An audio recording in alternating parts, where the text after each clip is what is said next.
Hello friends, எல்லோருக்கும் வணக்கம். Welcome to invest channel. இன்றைக்கி மார்க்கெட்டை பார்த்துருப்பீங்க எல்லோரும். மார்க்கெட் இன்றைக்கி பார்த்தீங்கன்னா ஒரு ஆல் டைம் ஹை டச் பண்ணியிருந்துச்சு. ஸோ இன்றைக்கி ஒரு நல்ல ஏற்றம் கொடுத்துருந்து மார்க்கெட்டு. அதுக்கு ரீசன் வந்து எக்ஸிட் போல் வந்துருந்துச்சு. என்டிஏ அலைன்ஸ் தான் இப்போ இருக்கிறவங்க தான் மறுபடியும் வருவாங்க அப்படின்னு சொல்லியிருந்தாங்க. ஸோ இன்றைக்கி மார்க்கெட் நல்லாவே ஒரு உச்சத்தில் இருந்துச்சு.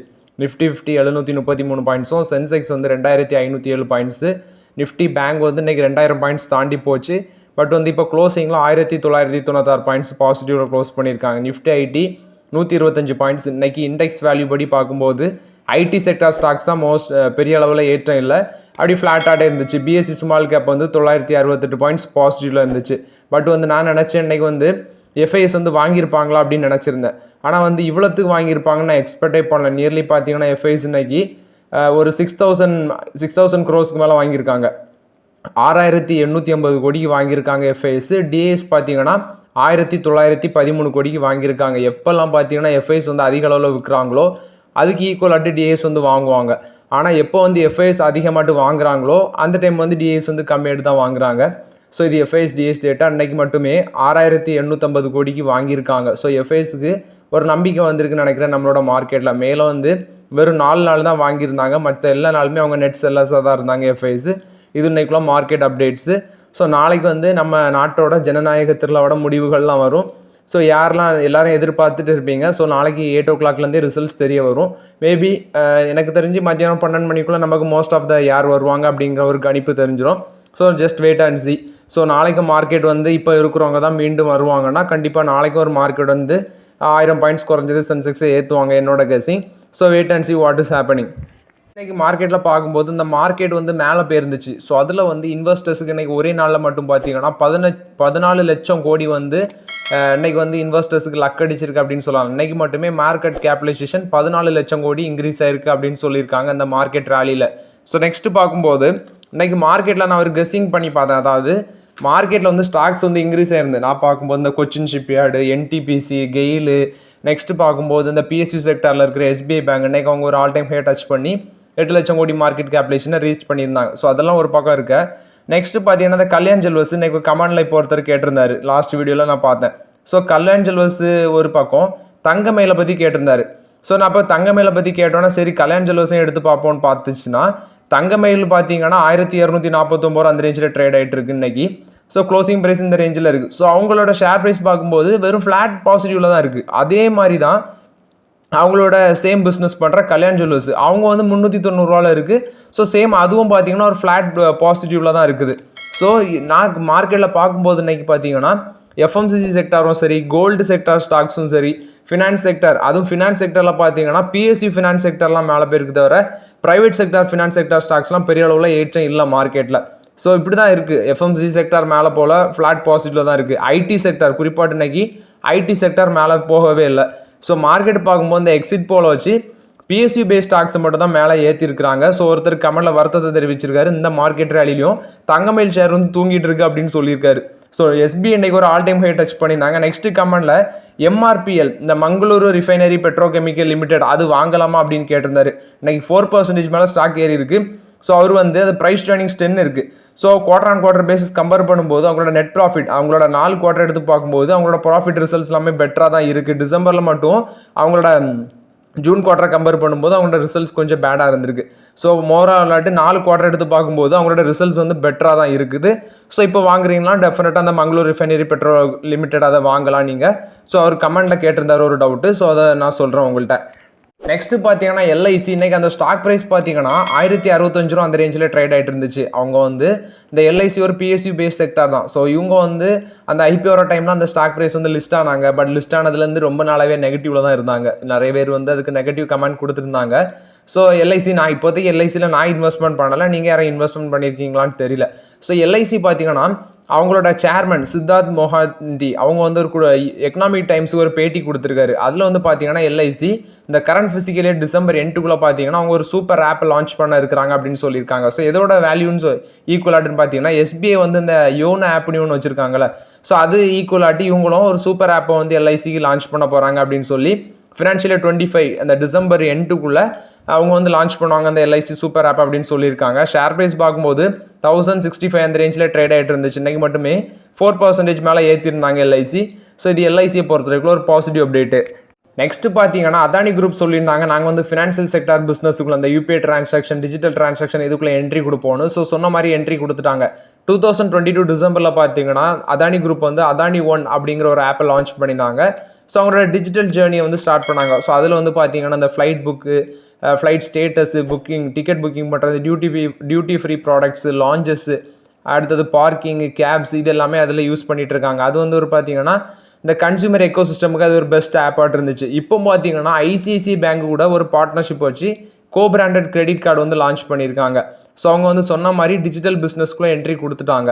ஸோ இந்த கிரெடிட் கார்டு பார்த்தீங்கன்னா ICICI bank signature credit card அப்படின்னு சொல்லியிருக்காங்க. ஒன்று Adani one ICICI signature credit card வந்து ஆனுவல் ஃபீ 5000 சொல்லியிருக்காங்க. அதோட ஜாயினிங் பெனிஃபிட் வந்து 9000 ஒர்த் அப்படின்னு சொல்லியிருக்காங்க. Next Adani one ICICI bank platinum credit card அதோட ஆனுவல் ஃபீ 750 ரூபான்னு சொல்லியிருக்காங்க. அதோட ஜாயினிங் பெனிஃபிட் ஒர்த்து வந்து 5000 அப்படின்னு சொல்லியிருக்காங்க. ஸோ இது வந்து அதானி குரூப்பை பொறுத்த வரைக்கும் ஒரு பாசிட்டிவ் அப்டேட் தான். ஃபினான்ஷியல் செக்டாருக்குள்ளே சொன்ன மாதிரி நுழைஞ்சிட்டாங்க ஆல்ரெடி. ரிலையன்ஸ் இண்டஸ்ட்ரீஸ் வந்து ஜியோ ஃபினான்ஷியல் வந்து ஒரு ஆப் லான்ச் பண்ணியிருந்தாங்க. அந்த கூகுள் பே ஃபோன்பேக்கு ஈக்குவலாட்டு ஒரு ஆப் லான்ச் பண்ணியிருக்காங்க. ஸோ இப்போ மறுபடியும் பார்த்தீங்கன்னா அதானி குழுமம் ஆல்ரெடி அதானி ஒன்று ஒரு ஆப்பை ரன் பண்ணிட்டு இருந்தாங்க. இப்போ கிரெடிட் கார்டு பிஸ்னஸுக்குள்ள இந்த கிரெடிட் கார்டு பார்த்தீங்கன்னா கோ-பிராண்டட் கிரெடிட் கார்டு வந்து ஏர்போர்ட் லிங்க்டு பெனிஃபிட் ப்ளஸ் வந்து விசா கூடலாம் கொலாபரேஷன் வச்சுருக்காங்க. கார்டு ஹோல்டர்ஸ்க்கு வந்து ஏர்போர்ட் ட்ராவல் எக்ஸ்பீரியன்ஸ் ப்ளஸ் வந்து ரிவார்ட் பாயிண்ட்ஸ் எல்லாம் கிடைக்கும் அப்படின்னு சொல்லியிருக்காங்க. இது வந்து கன்சூமர் எக்கோசிஸ்டமில் ஒரு மைல்கல். அதானி ஒன் ஆப்புக்கு அப்புறம் இது ஒரு மைல்கல் அப்படின்னு சொல்லியிருக்காங்க. இது அதானி குழுமத்தை பொறுத்த வரைக்கும் ஒரு பாசிட்டிவ் அப்டேட்டு. கோ-பிராண்டட் கிரெடிட் கார்டை லான்ச் பண்ணியிருக்காங்க.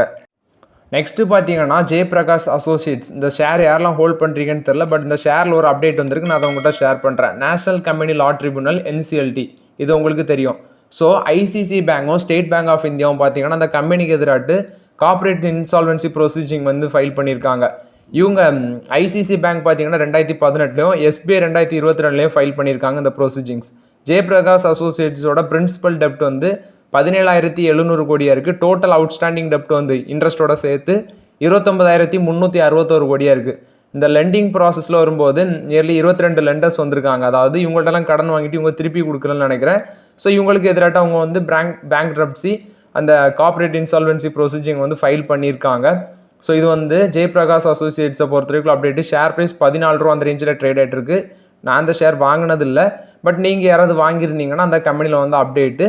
ஸோ சீக்கிரமாக விற்றுருங்க. ஸோ இது ஜெயபிரகாஷ் அசோசியேட்ஸை பொறுத்த வரைக்கும் ஒரு நெகட்டிவ் அப்டேட்டு. நெக்ஸ்ட்டு பார்த்தீங்கன்னா அசோக் லைலாண்டில் வந்து அப்டேட்டு. ஸோ இன்றைக்கி ஷேர் ப்ரைஸ் வந்து நியர்லி 5% கிட்ட ரேலி ஆயிருந்து. இந்த ஸ்டாக் பாசிட்டிவ்ல ட்ரேட் ஆகிட்டு இருந்துச்சு. அவங்களோட ரிசல்ட்ஸ்க்கு அப்புறம் ஸ்டாக் நல்லாவே ரிட்டர்ன் கொடுத்துருக்கு. 190 ரூபால இருந்து இப்போ 236 ரூபா அந்த ரேஞ்சில் அந்த அசோக் லைலாண்ட் ஷேர் ட்ரேட் ஆகிட்டு இருக்கு. ஸோ மோட்டிலால் ஓஸ்வால் பார்த்தீங்கன்னா உங்களுக்கு 245 ரூபா டார்கெட் ப்ரைஸ் கொடுத்துருக்காங்க அந்த கம்பெனிக்கு. ப்ரொமோட்டர் 51% மேலே ப்ரொமோட்டர் ஹோல்டிங் இருக்குது. FIS ஹோல்டிங்கே 21% மேலே இருக்குது. DIS வந்து 11.99% ஹோல்ட் பண்ணுறாங்க. ஸோ நியர்லி மார்க்கெட் கேப்லேஷன் 60,000 கோடிக்கு மேலே உள்ள ஒரு ஆட்டோ செக்டார் ஸ்டாக்கு. ஸோ அந்த ஸ்டாக்கில் வந்து நம்ம முன்னாடி இன்வெஸ்ட்மெண்ட் பண்ணியிருந்தோம். ஆக்சுவலாக இவங்க ஒரு 52 வீக் ஹை அன்னைக்கு டச் பண்ணியிருந்தாங்க.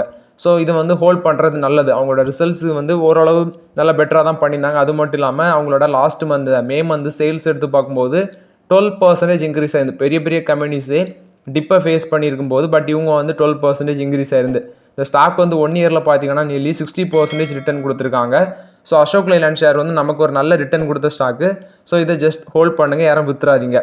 நெக்ஸ்ட் பார்த்தீங்கன்னா பெட்ரோலியம் ப்ராடக்ட்ஸ் எக்ஸ்போர்ட் இந்த மேலே 3.3% வந்து இன்க்ரீஸ் ஆயிருக்கு அப்படின்னு சொல்லியிருக்காங்க. நம்ம கண்ட்ரி பெட்ரோலியம் ப்ராடக்ட்ஸ் இந்த மேலே எக்ஸ்போர்ட் பண்ணது nearly 1.24 billion barrels per day அப்படின்னு சொல்லியிருக்காங்க.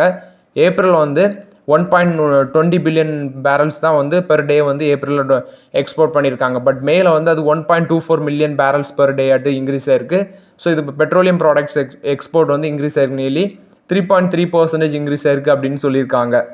நெக்ஸ்ட்டு பார்த்தீங்கன்னா எம்ஜி மோட்டார்ஸ், அதாவது இந்த ஃபாரின் பேஸ் கம்பெனியில் எம்ஜி மோட்டார்ஸ். நெக்ஸ்ட்டு பார்த்தீங்கன்னா இவங்க கியா, அடுத்தது இன்னொரு கம்பெனி உண்டு ஹியூண்டாய், இவங்க எல்லாமே நல்லா பண்ணிகிட்டு இருக்காங்க நம்மளோட இந்தியன் மார்க்கெட்டில். ஸோ எம்ஜி மோட்டார்ஸ் நிறைய டார்கெட்டும் ஃபிக்ஸ் பண்ணியிருக்காங்க. இந்த இயரில் கூட நிறைய கார் சேல் பண்ணணும் அப்படின்னு சொல்லி ஒரு டார்கெட் ஃபிக்ஸ் பண்ணியிருக்காங்க.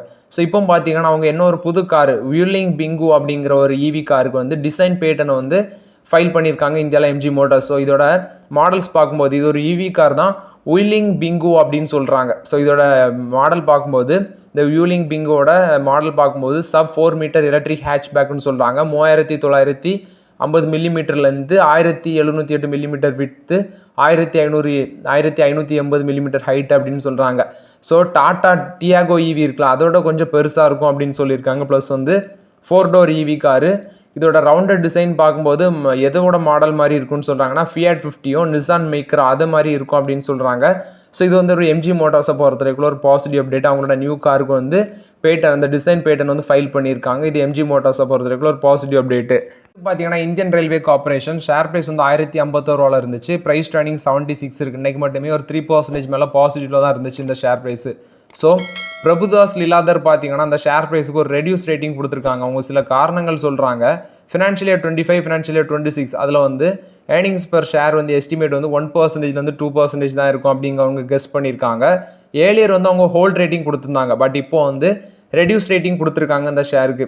ஸோ ஹோல்ட் ரேட்டிங்லேருந்து ரெடியூஸ் ரேட்டிங்க்கு மாறி இருக்காங்க. அது மட்டும் இல்லாமல் இந்த டிக்கெட் டிவிஷன் பார்த்தீங்கன்னா அந்த யூபிஐ மூலமாக வர டிக்கெட் டிவிஷன் வந்து ரைஸ் ஆயிருக்கு அப்படின்னு சொல்லியிருக்காங்க. ப்ளஸ் வந்து அவங்களோட ஆப்ரேஷனல் பெர்ஃபார்மன்ஸ் வந்து எஸ்டிமேட் பண்ணதை விட கம்மியாக இருக்குது. எபிட்டா மார்ஜின் 31.4% இருக்குது அப்படின்னு சொல்லியிருக்காங்க.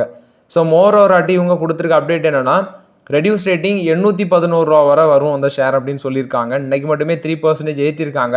பட் இவங்க கொடுத்துருக்க அப்டேட் படி இதெல்லாம் வாய்ப்பு இல்லைன்னு தான் நான் நினைக்கிறேன். ஏன்னா 811 ரூபா வந்து இந்த ரேஞ்சில் 1056 ரூபா இருக்கிற ஷேரு. நாளைக்கு என்ன நிலவரம்னு தெரில, பட் இந்த ரேஞ்சில் எனக்கு தெரிஞ்சு மார்க்கெட்டில் வந்து இந்த மாதிரிப்பட்ட ஸ்டாக்ஸ் எல்லாமே இவ்வளோ டவுனாக வாய்ப்பு இல்லை. ஸோ இது வந்து ஐஆர்சிடிசிக்கு, Indian railway catering and tourism கார்பரேஷனுக்கு பிரபுதாஸ் லீலாதர் வந்து ரெடியூஸ் ரேட்டிங் கொடுத்துருக்காங்க. 1056 ரூபா இருக்கிற ஷேரு 811 ரூபா வரும்னு சொல்லியிருக்காங்க. இது ஐஆர்சிடிசியை பொறுத்தவரைக்கும் அப்டேட்டு. நெக்ஸ்ட் பார்த்தீங்கன்னா ரயில் விகாஸ் நிகம் லிமிடெட். இந்த ஷேர் பார்த்தீங்கன்னா அன்றைக்கி 11% இன்க்ரீஸ் ஆயிருது. பட் க்ளோசிங் பார்க்கும்போது நியர்லி 6% அந்த ரேஞ்சில் க்ளோஸ் பண்ணியிருந்தாங்க. என் போர்ட்ஃபோலியோ பார்க்கும்போது அப்படி தான் ஓப்பன் ஆகும்போது நல்ல ரேஞ்சில் பாசிட்டிவ் இருந்த போர்ட்ஃபோலியோ என்னோடது 2% மேலே பாசிட்டிவ் இருந்தது. ஆஃப்டர் தட் ஒரு மத்தியானத்துக்கு அப்புறம் பார்த்தீங்கன்னா என்னோட போர்ட்ஃபோலியோ அதே ரேஞ்சில் தான் இருந்துச்சு, கீழே இறங்கிட்டு கொஞ்சம். ஸோ உங்களோட போர்ட்ஃபோலியோ அப்படின்னு சொல்லி கமெண்ட்டில் சொல்லுங்கள். ஆர்விஎன்எலோட ஷேர்ஸ் பார்த்தீங்கன்னா 11% இன்க்ரீஸ் ஆயிருந்து 400 ரூபா அந்த ரேஞ்சில் ஷேர் வந்து கிராஸ் பண்ணிட்டாங்க. மார்க்கெட் கேபிலேஷன் 80,000 கோடியை டச் பண்ணாங்க. இது ஒரு ஆல் டைம் ஹை தான். இந்த ஸ்டாக் பார்த்தீங்கன்னா ஒரு railway stock, PSU base stock. So இவங்களோட 12 மந்த்ஸ் ரிட்டர்ன் மட்டுமே 250% மேலே கெயின் ஆயிருக்கு. இந்த ஸ்டாக்கு 404 ரூபா அந்த ரேஞ்சில் க்ளோஸ் பண்ணியிருக்காங்க. மேபி 11% எனக்கு தெரிஞ்சு ஒரு 410 ரூபா அந்த ரேஞ்செலாம் டச் பண்ணியிருக்கோம். ஸோ அந்த ரயில் விகாஸ் நிகம் லிமிடெட் வந்து நல்லாவே ரேலியாக இருக்குது இன்றைக்கி. பட் இதில் இப்போதைக்கு பையிங் ஆப்பர்ச்சுனிட்டி இல்லை. ஸோ இப்போதைக்கு மார்க்கெட்டில் எந்த ஸ்டாக்குமே பையிங் ஆப்பர்ச்சுனிட்டியில் இல்லை. ஸோ வெயிட் பண்ணலாம். ஸோ 11% இன்னும் ஏற்றிருக்காங்க. இது ஆர்பிஎன்எல் ஷேரை பொறுத்தவரைக்கும் ஒரு பாசிட்டிவ் அப்டேட்டு. நெக்ஸ்ட்டு பார்த்தீங்கன்னா ஐடிசி. ஆக்சுவலாக ஐடிசி வந்து இன்றைக்கி பெரிய அளவில் ஏற்றல. நான் சொல்லியிருந்தேன் எஃப்எம்சிஜி, இந்த கோல்டு செக்டாரு, நெக்ஸ்ட்டு வந்து பார்த்தீங்கன்னா அந்த ஃபினான்ஸில் ப்ரைவேட் செக்டர் ஹெச்டிஎஃப்சி பேங்கும் பெரிய அளவில் ஏற்றங்கள் இல்லை. ஸோ இதான் மார்க்கெட்டில் இன்றைக்கி இருந்துச்சு. அதே மாதிரி டாடா மோட்டார்ஸ், இந்த மோட்டார் செக்டர் ஸ்டாக்ஸும் பெரிய அளவில் ஏறலை. ஸோ ஐடிசி பார்த்தீங்கன்னா இன்றைக்கி 431 ரூபா அந்த ரேஞ்சில் இருக்குது. ஸோ எஃப்எம்சிஜியில் சீப்பார்ட் வேல்யூஷனில் கிடக்கிறது ஐடிசி மட்டும் தான். ஸோ 400 ரூபா போகும் அப்படின்னு சொல்லியிருந்தேன். பட் இப்போதைக்குள்ள ரேஞ்சில் அது போகுமான்னு கரெக்டாக சொல்ல முடியாது. நான் உங்களோட டிமர்ஜர் ப்ராசஸில் மேபி அது நடக்க வாய்ப்பு இருக்குது. ஸோ இப்போதைக்கு வந்து ஐடிசியில் நம்ம வந்து வாய்ப்புகள் இருக்குதுன்னு தான் சொல்லுவேன். 430 ரூபா இருந்தாலுமே 1-2 பிக் பண்ணலாம் அந்த ரேஞ்சில். ஏன்னா மார்க்கெட் வந்து பீக்காக இருக்க டைமில் இன்னும் கொஞ்சம் ரேலி ஆச்சுன்னா ஐடிசி வந்து மேலே போகவும் வாய்ப்பு இருக்குது. ஸோ அவங்களோட டிமர்ஜர் ப்ராசஸில் அவங்க 400 ரூபா வந்து வர வாய்ப்பு இருக்குது. ஸோ ஐடிசிலையும் நம்ம 1-2 கன்சிடர் பண்ணது வந்து பெஸ்ட்டு. ஸோ இப்போதைக்கு நாளைக்கு வந்து ஐடிசி நமக்கு வாய்ப்பு கிடைக்குதான்னு பார்க்குறேன். ப்ளஸ் வந்து நாளைக்கு வந்து நான் வீடியோ ஒரு மத்தியானம் சீக்கிரம் போட பார்க்குறேன். மார்க்கெட் வந்து ஆஃப்டர்நூன் வரைக்கும் எப்படி இருக்குன்னு சொல்லி நல்ல ரிட்டர்ன்ஸ் உள்ள ஸ்டாக்ஸ் வந்து நம்ம இப்போ சப்போஸ் வந்து மார்க்கெட் வந்து வேறு ஏதாவது மிராக்கிள் நடந்துச்சுன்னா நல்ல ஸ்டாக்ஸ் பர்ச்சேஸ் பண்ணுறதுக்கு உங்கள்கிட்ட அப்டேட் பண்ணுறேன். நாளைக்கு வீடியோ வந்து நான் வந்து சீக்கிரம் போட்டு அப்டேட் பண்ணுறேன். நெக்ஸ்ட்டு பார்த்தீங்கன்னா ஆர்பிஐ வந்து பார்த்தீங்கன்னா நியர்லி 30,000 கோடி வந்து பைபேக் பண்ண போகிறாங்க, அந்த பிளானில் இருக்கிறாங்க. ஸோ தேர்ஸ்டே தான் 30,000 கோடி உள்ள இந்த பைபேக், இந்த பாண்ட்ஸ் 30,000 கோடி உள்ள பாண்ட்ஸ் பைபேக் வந்து நடக்குது. தேர்ஸ்டே வந்து கண்டக்ட் பண்ணுறாங்க. இது வந்து ஆர்பிஐ கொடுத்த அப்டேட்டு. ஸோ ஓகே ஃப்ரெண்ட்ஸ், ஆக்சுவலாக இன்றைக்குள்ள மார்க்கெட் அப்டேட்ஸ் எல்லாமே பார்த்தோம். இந்த வீடியோ உங்களுக்கு பயனுள்ளதாக இருந்துச்சுன்னா லைக் பண்ணுங்கள், சப்ஸ்கிரைப் பண்ணுங்கள், கமெண்ட் பண்ணுங்கள். Okay friends, thank you.